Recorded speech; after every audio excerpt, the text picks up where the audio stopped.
Welcome to the Talking Shop podcast, where I'm here to share stories, lessons, and experiences in sports performance and professional development. And in this episode, I'm extremely excited to share with you the 3 biggest coaching lessons that I personally have learned in 2023. Because now we are in 4 days into 2024, January 4th, at the recording of this episode, just reflecting back on the one biggest lesson I learned from my time at TC Boost Sports Performance, at my current job, 4 or 5 months in at Northwestern University. One kind of just in general training that I've just reflected on in the past kind of year, a little bit more X's and O's. And actually, I'll give you a 4th lesson, a bonus lesson at the very end. So I'm excited to share, not that this is the entire truth, but we can extract what is true, what applies to you, and kind of how we can all get better from these lessons. So let's do it. And how I will be sharing these lessons will be in a simple context, kind of explain the background. I'll share an anecdote or like a light bulb or just a real life example, and then end with kind of the lesson. So, 3 or 4 things, that format. And without further ado, the first one, and that is I can only make kids err. And that sounds funny on first kind of listen, but I can only make kids faster. I can't make them fast, right? Just as TC Boost was a speed facility, I think that the longer that I do this, genetics play a bigger role than we give credit or that we can really quantify. And that's why it's like kind of hard to really kind of wrap your head around it. So genetics is basically the ceiling of your peak athletic performance, your potential, and training just helps you raise that bar. So I don't get to control what your ceiling is, the fastest you can possibly be, but 100%, we can raise the bar from where it currently is closer to your ceiling, right? And this was a junior in high school, currently playing college baseball. It was his second session, I think, in his first session, he hit like a 101 fly 10. And I was like, oh my gosh, like you are fast, right? And then his second session, he hit a sub 1. And it's like, I didn't do anything, obviously. Like we'd only trained twice together, right? And he had done no formal speed training kind of in the past. So how was he able to hit an elite kind of fly 10 or a very above average fly 10 only two official sessions into his like speed training journey? And that's because that kid is just fast, right? And I'll just use like a 60-yard dash for an example. You know, not every kid can run a 6.6. I think we can all just agree, right? But a kid that starts at a 7.6, well, he can probably get to a 7.0. He can probably get to a 7.1, right? But it's like just to be a little bit more realistic, and I guess this is the lesson of crush it, crush training, obviously, but you have to have realistic expectations in how much gains and progress can you really expect from someone, right? And this is kind of like sucky to admit or accept or kind of like say out loud, but thinking that everyone can hit a sub 1 fly 10, every male athlete can jump over 35, every female athlete can jump over it. That's just like, there's a reason those numbers are those numbers. And we regard those numbers as crazy fast or crazy high or whatever it may be. But 100% kids can get better, right? I can only make kids err. So I think it's valuable for yourself as a coach, but then on the flip side, also for the athlete to describe like, hey, I love the big goals. That's great, but let's break this down into a little bit smaller goals. Like I think it would be super impressive based on where you're currently starting at. Hey, let's shoot for this first, right? So I think it's a win-win all around. But just working with 8, 9-year-olds all the way up to professionals, kids that I've trained for my entire 3 years at TC Boost to just, 1 or 2 or 3 sessions, whatever it may be, was just an interesting light bulb. And I think in the long run helps out kind of everyone in the process. So just keep in the back of your mind that genetics play a bigger part than you think, and you can get kids better and go all in on that. But there's some realistic expectations as well of just genetics and are people just fast kind of right off the bat. Second, sport is what matters. And this might be a no duh, but maybe it's become more popular to kind of talk bad about training or people that are trying to be like a little bit more untraditional, kind of in the strength and conditioning sports performance space of saying, oh, there's no barbell at half court at halftime. Like there's no 1 rep max squat in the middle of a competition to give you more basketball points, right? And I used to like super roll my eyes at that when I would hear someone kind of phrase it like that. And I get it now. And not that I'm gonna completely kind of drink the Kool-Aid, but the anecdote I have here is we were doing kind of like a not necessarily like a test, but a conditioning kind of challenge. And there were two kids kind of picking up the rear, and everyone else had kind of finished, and it was like a competition between those two guys. Everyone was cheering them on. And one kid kind of came in second last, so he kind of beat the other kid, and the other kid came in last. Well, the kid that came in last is a starter on the team and is going to perform a lot, and the other kid probably won't play that much, at least for right now. And it's not that that conditioning test didn't matter, and it's not that there was that like competition, mental toughness aspect to that, but it's like at the end of the day, you have to be good at your sport, and that's the only thing that matters in being good at your sport, right? Or another way to phrase that kind of like cliche quote at the beginning is, how often are your best weight room people your best athletes? Or how often would you have like the 1 rep max, for example, or even like max vertical jumper sprint time? How often would that have a 1.0 positive linear correlation to if the coach ranked how good they are at baseball, basketball, whatever the sport may be? So it's not to say that training doesn't matter, right? You can get kids better, but a kid can have all the speed in the world, but if they can't like track a fly ball, to use that baseball example, right? Or if they have slow reaction time where they can't read a defender's hips in basketball, they can't like apply that speed as best as possible. So I think it's important to keep in mind, and I guess this will tie into the third lesson of stuff has to transfer and training matters, and you can get kids better, but at the end of the day, like to be good at your sport, you have to be good at your sport, right? So how do these things that we work on in training actually go to the sport and help the sport? So the lesson would be like, what's the biggest impact that you can have? And understand that like someone can crush all of the weight room stuff, be the biggest improver in strength, size, speed, jumping, whatever.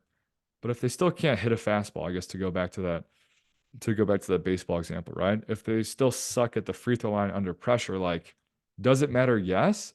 But what's the most impactful thing, or what matters the most, right? If we're all here for sports. So, not to rephrase myself 17,000 times, but understanding that that stuff matters, but sport ultimately is going to kind of trump everything. And next, consequently, how do we help sport even better? And this is a quote that I heard Boo Schexnayder say on the Just Flock Performance podcast. If you want to go find that episode, it was pretty recent relative, January 2024. So it was probably a few months ago. That variation decreases transfer, but increases performance. And this is pretty interesting at TC Boost being more of like a sprint, jump, athletic, not really lifting facility, doing a lot of plyometric variations and hurdle jumps and hops and med ball throws and box jumps and stuff like that, where it was interesting to see the kids that could like pick it up right away, right? Or the kid that sucked on the first rep, you say, hey, just try this, and they're able to pick that up really fast, right? They're just a little bit more athletic, a little bit better body awareness. Or kids that over the course of 1 to 4 sets pick stuff up really, really well. Or kids that like they just suck at a certain exercise. And it's like, why are we here? Are we here to get really good at that one med ball throw or that one hurdle jump variation, right? Or are we here to get better at the sport, kind of like the previous lesson that I shared earlier? So variation is going to decrease performance, right? So if you rotate, like we'll use med ball exercises and baseballs, that's been a theme of this podcast so far. And I have my pocket radar that I measure med ball throws. Well, if I rotate it every 2 weeks, well, the numbers aren't going to get that much better, specifically on that one med ball throw. But if variation increases transfer, well, I don't need them to get really good at performing in that one variation. It's not about chucking that one med ball as hard as possible. I need that to help you throw a baseball harder, to swing a bat harder, to be more durable because your muscles are a little bit stronger, a little bit more conditioned for a little bit more volume or challenge of rotation, right? And just with the kind of unpredictability of sports, it's almost good to keep the athlete kind of on their toes every few weeks. So they can get better at the skill of rotation, right? Not just that one med ball exercise itself. So I have a visual example here. And for those that are just listening in audio form, basically I have like the first explosive block of a lift. And in this phase, it's a barbell or trap bar reset squat jump with a VBT number. Paired with that is a box drop to hurdle jump. The first 2 weeks, we're going to jump off a 12-inch box. In the second 2 weeks, weeks 3 and 4, we're going to hop off of an 18-inch box into the hurdle jump, right? So that's just a simple variation where it's going to provide continual challenge. And if you're really good at jumping off of a 12-inch box, that doesn't necessarily mean that you'll be super good at an 18-inch box, right? Maybe that extra 6 inches, a little bit more gravity and challenge would throw you off, right? But it's like, it's not the 12-inch box and the hurdle itself that I need you to get really good at. What's the point? The point is to get a little bit stronger, stiffer in your lower half, a little bit more coordinated in reversing your momentum right from down to up. That's the point. So is it really about the exercise itself or providing a challenge for those things that I'm trying to accomplish with that exercise? And then paired with that would be a resisted core rotation off of a Kaiser or cable stack. 2 week, we'll do walking rotations for kind of like a double smoothness effort. And then we'll go into a little bit more challenge, like an alternating drop step, where it's pivot, rotate, recover, pivot, rotate, kind of going back and forth, where it's like athletes, if they pick up that walking rotation in the second week, well, then we're just grooving that exercise. But could we get like more gains and more progress and more challenge by rotating it every 2 exercises? So, how I've been describing this is if it's a main exercise, something that you would track, right? There is value in consistency. If I rotate barbell squat jumps to dumbbell to this to single leg to split squat, like that's probably going to not have that much transfer because I would consider that like a main exercise, right? You can make a lot of progress in 4 weeks in a squat jump, making it a little bit heavier, trying to stay within that zone, the VBT kind of bar speed zone. But the smaller exercise, like I'm not really gonna, I can't really track their box drop to hurdle jump unless I do like ground contact time. But eventually they're gonna reach a kind of plateau where you can't really get any faster. And how soon would they achieve that, right? Probably week 2 or week 3. And I have a bottom example. So the first exercise, same thing in the explosive block, would be a run rocket sprint at 50% velocity decrement. Well, paired with that is going to be a med ball overhead throw, 2 weeks supine on your back, and 2 weeks kind of like a rocker overhead throw variation. So as I'm kind of talking through this, think about how often or how quickly, how frequently would you expect an athlete to suck at an exercise if it's their first time doing it to getting it kind of like that. And I would guess probably that like 2 or 3 week kind of time frame versus odds are if you know how to squat jump, you can do it with a bar on your back. Right now, the weight is going to change over time for sure, but the exercise in and of itself is going to be pretty simple to complete, right?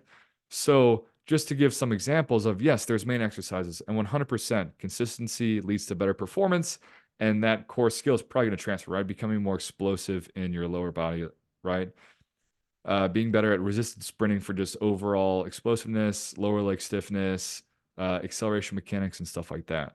But understanding why we're here is to have this stuff transfer to make them better at sport, right? Not just performing in the weight room. So this is just an experiment that I've currently been working with, and I've really liked how it's looked. I think it keeps the athletes engaged, but I think it also checks off the main box of why we're really all here, right? For increased transfer to get them better at their sport. And the bonus of of this podcast that is a lesson kind of from both TC Boost and Northwestern is the minimums don't cut it. And that's a kind of like not hot take, but more of an engaging way to maybe phrase it. But basically, like athletes can rely on, oh, I work really hard. I go to all my practices. I go to a private coach once a week to work on that sports specific skill or whatever it may be. But it's like all of the kids that you're competing, all the kids that are also good do the same thing. So it's like, what you can't just do the minimums if you want like maximum results and maximum kind of output, right? So I think it is a huge opportunity for athletes to learn how to train, right? Because every kid could lift and sprint and do stuff like that. But do they know how long they should rest in between their sprints so their sprints can be as high quality as possible, right? Do they understand a high-low model of um, stacking your stress and then recovering and stuff like that versus just making every day hard just to quote unquote grind, right? Do they know how to properly warm up so when they have 3 or 4 working sets on their sheet, it's actually 3 or 4 working sets instead of the first 2 are really just kind of an extended warm up, right? So within the things that we do, within those quote unquote minimums, how do we maximize that? And that's one of the biggest surprises, whether it was at TC Boost or at Northwestern, is like obviously as a coach and someone in this field, I should know how to do those things so I could teach those things. But because it's so simple, relatively speaking to me, assuming that other people or other athletes would know how to do that, I think has been a pleasant surprise. But then on the flip side of minimums, well, if we're all doing the minimums, what on top can we do to help get more improvement, right? Especially when you get to the college level, like you're only looking for like a 1 to 5% improvement, right? You're already in the top percent of all athletes in your sport. So if everyone, like NCAA, for those who aren't familiar, you get 8-hour weeks where you can only do 8 hours of sports specific things, actual training. And you have 20-hour weeks when you're kind of more in season. Well, if everyone's 20 hours includes a really legit sport coaching staff, a good head coach, good assistant, stuff like that. If every 20 hours also includes someone like myself, I think I'm competent and good at what I do, a competent strength and conditioning coach, sports performance coach. Well, if most universities have some sort of nutrition, right, some sort of psych option, well, what else can you do that maybe other people aren't to get even more improvement, right? Above those minimums. Well, it's going to be those habits. It's going to be, how many, let's just use the Big Ten. How many future first team all Big Ten athletes get 8 hours of sleep a night? Or athletes in the Big Ten? Probably not all of them, right? Well, how many first team athletes do that? Probably more than not, right? So sleep could be a big opportunity. Yeah, most um, schools might have a nutrition like professional there, but how many of them meet once a week, twice a month, whatever it may be, and actually use that resource as opposed to just check in at the beginning of the year, at the end of the year, and maybe once in the middle? Probably not everyone is utilizing that resource as best as they could, right? How many athletes actually get to the session more than 10 minutes before? Let's say 30, let's say 25, I don't know, 20, just more than the average person to really like take care of their soft tissue and stuff like that, to get their mind right, get their body right, just like warming up for warm-up sets, to actually crush the session, right? Versus it takes them 15 minutes into the actual session itself to feel really hot and really warm. So I think minimums don't cut it. And it's hard to do those minimums, right? Not every athlete can do that. Hence why the higher up you get, those things don't cut it. But if you want more, if you want to go beyond, learning how to train, but then learning how to take care of yourself outside of training, I think is a huge, huge opportunity for a lot of athletes. And last, kind of concluding, if I had to summarize all of this in a few bullet points, would be understanding your role in development. So as I've been trying to rationalize and wrap my head around the impact that I can have, I think it shifted a little bit versus what I might have thought, 6 months ago, a year ago, 2, 3 years ago, where the sport matters the most and how do you use yourself to help that the most. And obviously, like we can all understand that, but it's like I got to get my kids bigger, faster, stronger, all this stuff. Weight room numbers going up. But it's just hard to quantify and maybe put your finger on that thing that made them that much better on their sport, as opposed to it's easy to, oh, they jumped higher and they look better on the field. Yeah, that obviously is correlated, but I don't think that that's the only thing that can help. But then on the flip side, there's kids that can make those gains, but still like suck at the sport, right? Or that could be they're really a good weight room athlete, right? But they're not the best at their sport. I think it's good to have kind of realistic expectations. So as I've been trying to, like I said, rationalize the impact that I can have, having a little bit more realistic expectations, not putting too much pressure on myself, or maybe shifting where I can put pressure on, I think has been an interesting light bulb that I've kind of had. Like I said, working with the consistency of a team, but then on the flip side, working with youth athletes all the way up to professionals and kind of seeing all aspects of LTAD, but also just all different like levels of training and just how to make stuff transfer, right? If we agree that like the point of doing stuff in the weight room on the turf that's not practice is to help practice, which is to help the game, right? Then what are our new kind of different things or tweaks that you can make to kind of help promote that even more? So those are some of my biggest takeaways, things I've been kind of ruminating and reflecting on in 2023. So hopefully that made a little bit of sense and you can kind of get the truth. Not that all of this was 100% true, but understand kind of where I'm coming from and consequently how you can apply this lesson or not, right? Maybe you might not agree with something, but it just reaffirms what you believe in just a little bit more. So hopefully this was enlightening. This was great to share and happy training.